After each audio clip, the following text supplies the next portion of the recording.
I met Crystal last year when we were all doing Zoom meetings, and I said, would you like to come and do a presentation? And she was in the midst of opening her new restaurant. Then she was nominated for a James Beard Award, which is phenomenal. Very, very lucky that we get her in our community. The Pioneer Library System Foundation would like to thank our partners for making this presentation possible. This program with Chef Crystal Wahpepah was recorded on April 5th of 2022 in McLoud, Oklahoma.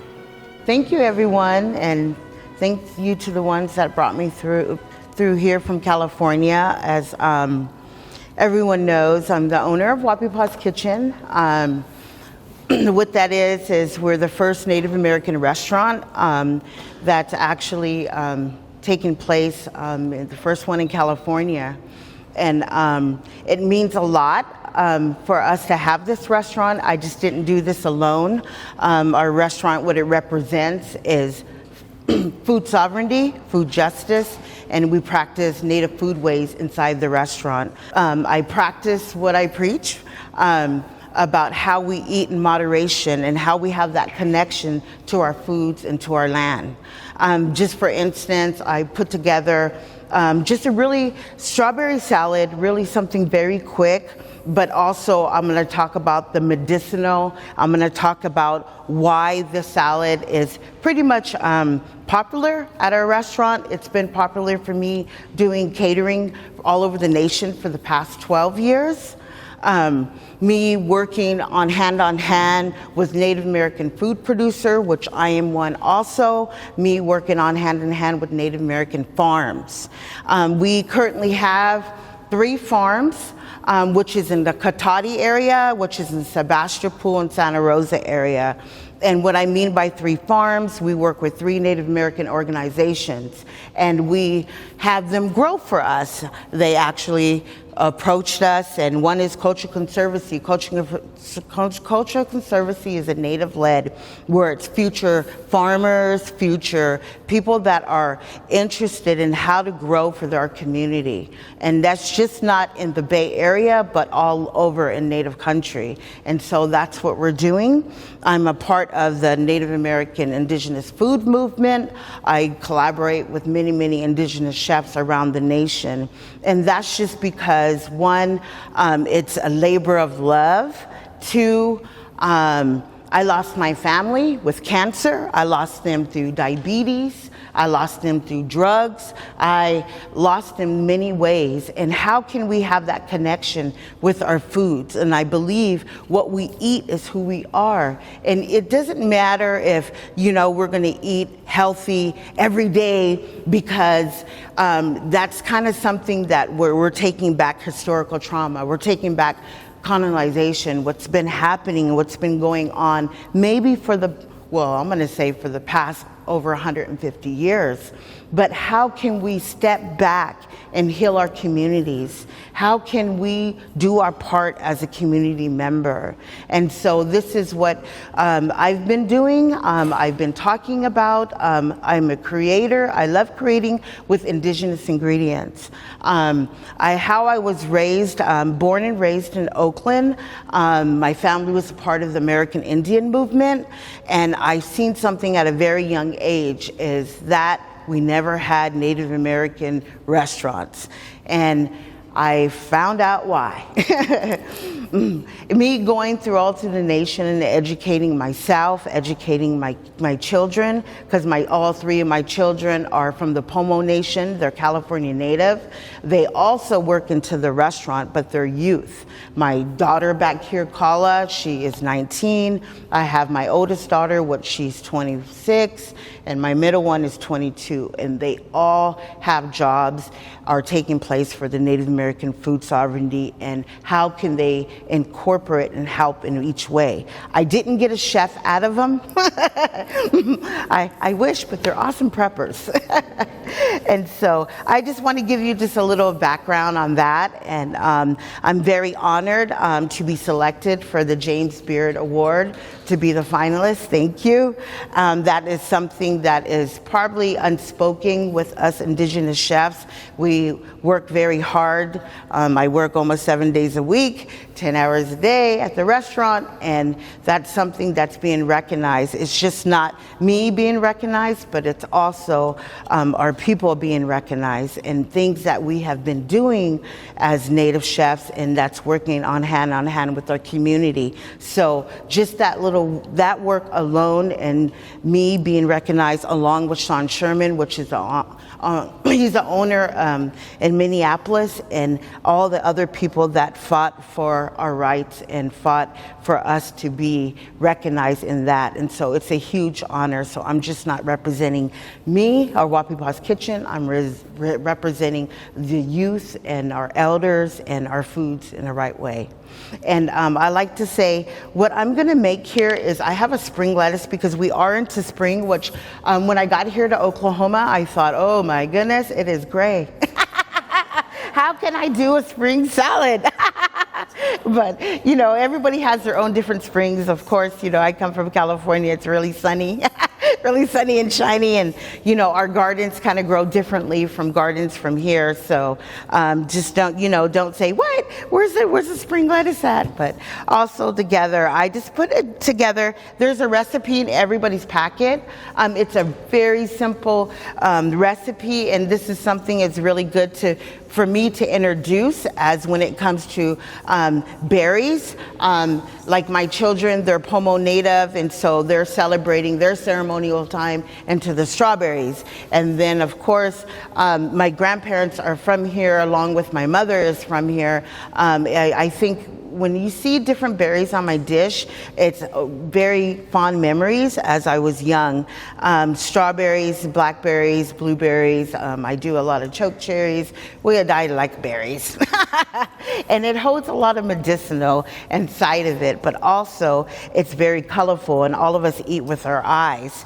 And so I just put together a little spring lettuce right here. Then you can see on the recipe, I have some strawberries.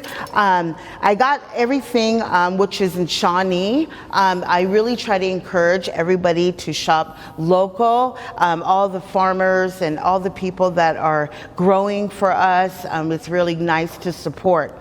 And then what I got right here is some culinary sage. And so I have a lot of people saying, what, sage salad? Not the sage that we pray with, but it's the sage that we eat with, which is a culinary sage. And it's very powerful. It depends how you use it. So we're going to use it really lightly. And the reason why I use this is because, one, it smells divine. Two, it's really good for our memories, and also it is really good fighting a mechanism against cancer. I lost my sister through cancer, and I wanted to know more and more after me going through culinary school, and me learning more about our foods, and me becoming an indigenous chef. I wanted to know more. What can we do as, how can I just loved feeding people healthy foods, but then I kind of put my own spin on it, because sometimes when people say, here, eat the salad, and they don't know what's going on with the salad. And just as whole bunch of antioxidants and our skin, our nails, everything into the strawberry. And then from there, I cook with a lot of maple. And so you see maple on the recipe, only because, one, I love maple, and it's one of my favorite things. We actually collaborate with a Oneida tribe in Michigan. They tap our maple for us 2 times a year. I think it's something that is very sweet. Also, at the same time, it can be used in moderation, and it's something that's freshly tapped here. And so what I'm going to do actually is go ahead and cut the sage up. As I'm cutting the sage, you can smell, I know you guys can't smell it from here, but it has this really strong flavor, and it's actually really good. It depends how you use it. It can be overpowering, so what I'm going to do is put just probably about a good heaping of a tablespoon into a bowl. And as I'm doing that, you can just kind of smell it from there. As you guys are receiving your salad, it would be nice if you smell it. You can kind of smell just a little bit of the culinary sage on there. And then from there, I have olive oil. I personally, if you kind of look at just different kind of olive oils, we actually work with Sitka Hills. They're actually a California native. They actually have an olive farm, and I learned a lot about olives, and it's really interesting how you always can taste when they're freshly harvested. It doesn't have like this bitter back taste to your olives, but it actually, if you can get the fresh bought olive oil as you can, the more fresher your salad would be. And then if you guys need that information, I can give you all the information on there. And then as I put the olive oil inside of this bowl, and then I'm gonna add our maple, and the recipe is on the pamphlet. It's something that's so simple, and I try to make it as simple as possible, because when it comes to indigenous foods, our foods are not really complicated. Not, putting this and putting that and putting, yes, that's fun, but also at the same time, you really try to keep the food nice and clean in the way how it is. And as I'm mixing it, I'm mixing all this together. I wish you guys can see.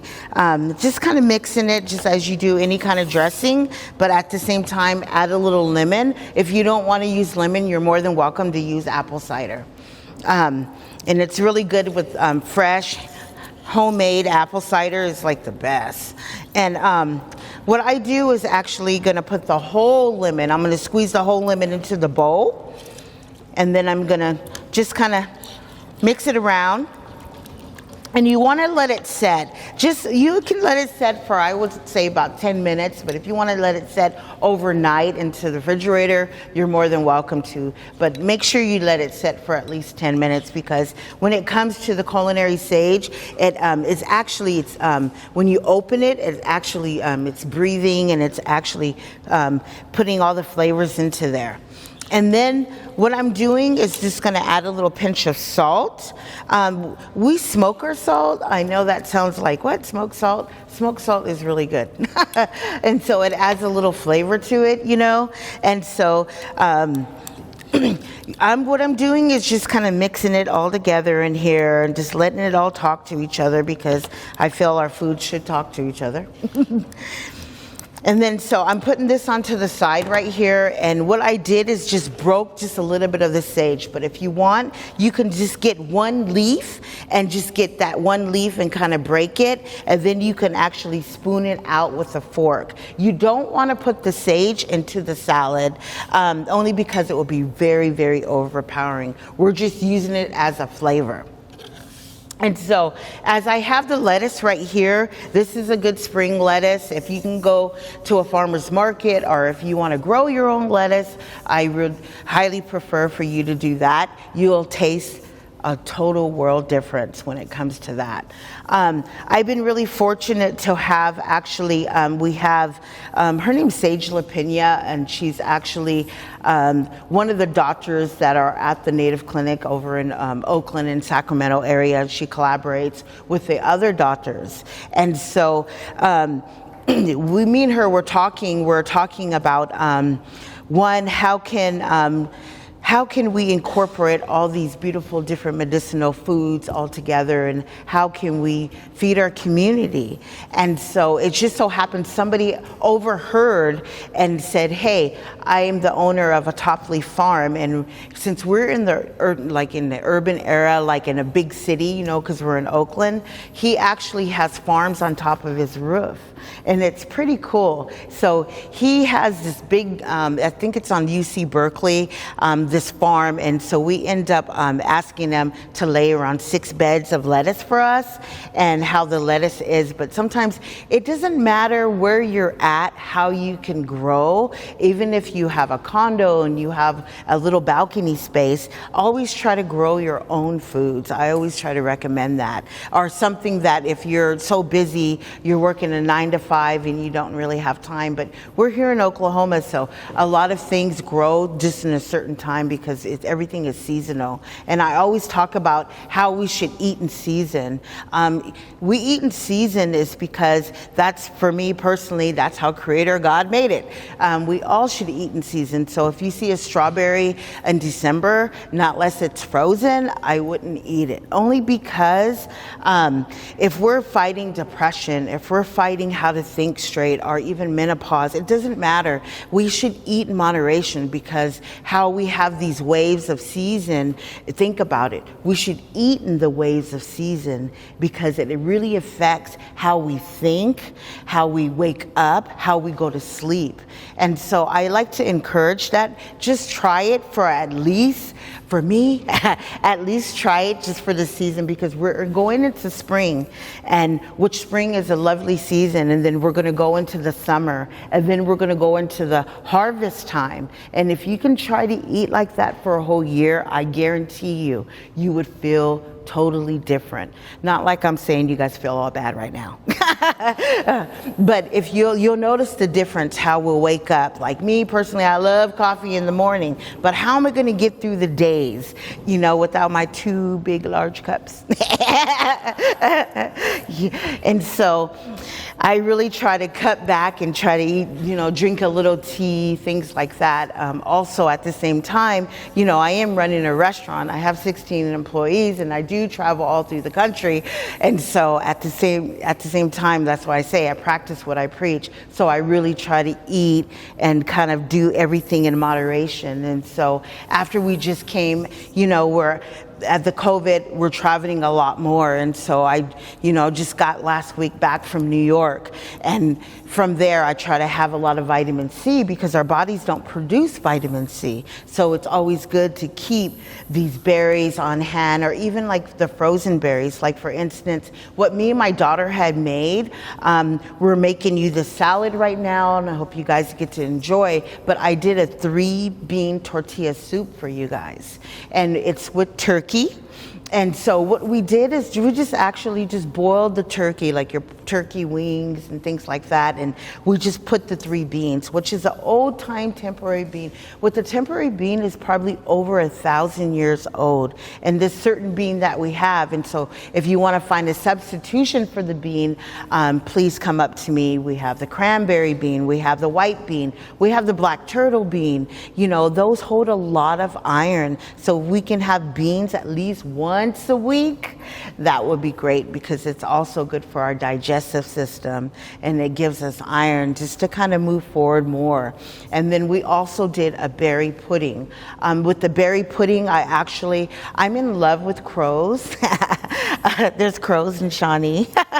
I'm in love with that only because I have real fond, good memories of me and my grandfather.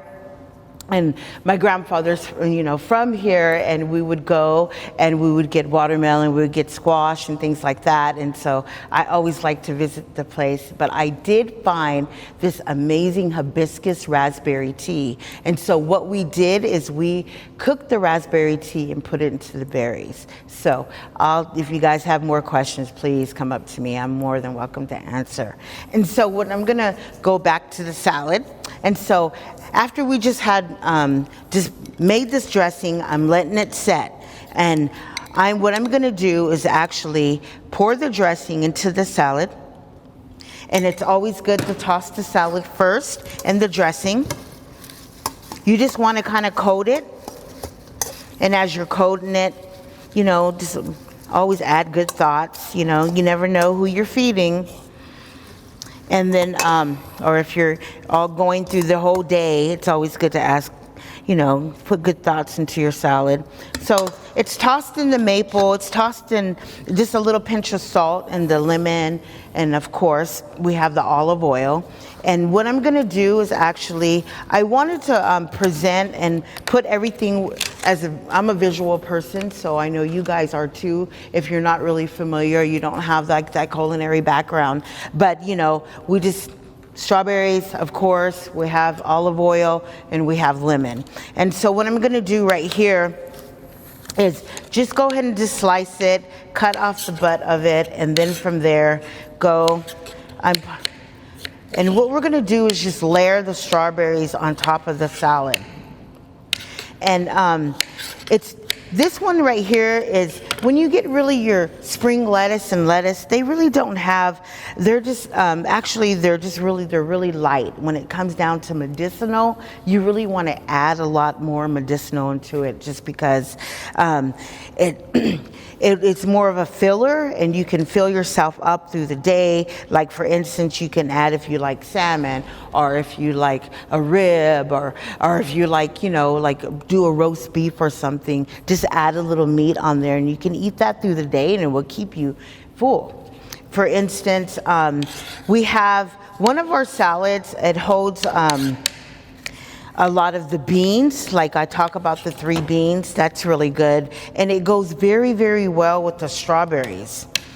And so I'm just cutting it up and putting the strawberries and just kind of layering it on there. And I know everybody received a little plate. And then when it comes to that, that is it. It's something very, very simple that people can practice at home, but then you can add your own. You don't have to make it just like this, but this is a good base and a good starter just for a good, healthy salad. And we have all of our antioxidants in it. Remember, it's good for our memory, our skin, so it's always good. So sometimes, even like my kids, when they're little, they never even liked salad, but I always would put little fruit, little something in there for them to eat. So it's always good to introduce in that way. Anyways, I just wanted to share just a little bit of my background, a little bit of our salads. We're pretty much known to make different salads. Me and my team, we have all different kind of berry salads. You name it, we got it. We do have a 3 sister salad. I talk about that just because how the 3 sisters, how they love each other and how they build off each other. And I just think that's something that everybody should actually do when it comes to support. Just for instance, how I was asked to come out here. I haven't been out here in a year. And so it was really such a huge honor just to cook for you guys and present and just to give you guys just a little of who I am, what I represent as a Native chef. And I love giving from my heart. I love cooking from my heart, and that's the way it should be. So I just want to say thank you. For more information about Native American health resources in the National Library of Medicine, click the hyperlink in the top right of this video.